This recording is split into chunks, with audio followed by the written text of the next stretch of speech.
పెద్దకాయ ఎలాగుంది? కంపు కంపు. ఇప్పుడు మనం నిప్పులకెక్కే కొండ, రాకాశ కొండ, గండరబండ వచ్చామన్నమాట. ఈ గ్యాస్ పీలిస్తే మనం పైలోకాలకు వెళ్ళిపోతాం.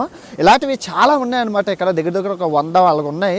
నిప్పులకెక్కే కొండ మీకు కనబడుతుంది కదా, ఆ కొండ అంతా అగ్నిపర్వతం కొండ. ఏ క్షణాన్నైనా బద్దలవ్వచ్చు. అగ్నిపర్వతం కొండ చాలా దారుణంగా ఉంది ఇక్కడ పరిస్థితి అయితే. నిప్పులకెక్కే కొండ, రాకాశ కొండ, గండరబండ, జలగండ చూసుకుంటే ఇలాంటి ఐస్లాండ్లోని ఇలాంటివి చాలా ఉన్నాయి. చాలా స్పీడ్గా ఉంది.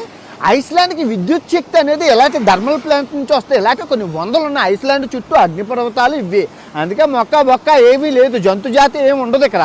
అందుకే ఎవరు నివసించరు. ఇది మొత్తం మామూలుగా లేదు.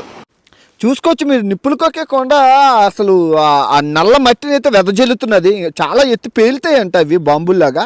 H2SO4 సల్ఫ్యూరిక్ యాసిడ్ రావడంతో పాటు సల్ఫర్, గంధకం, ఎస్ మూలకాలు. మన కెమిస్ట్రీ వచ్చిన వాళ్ళకి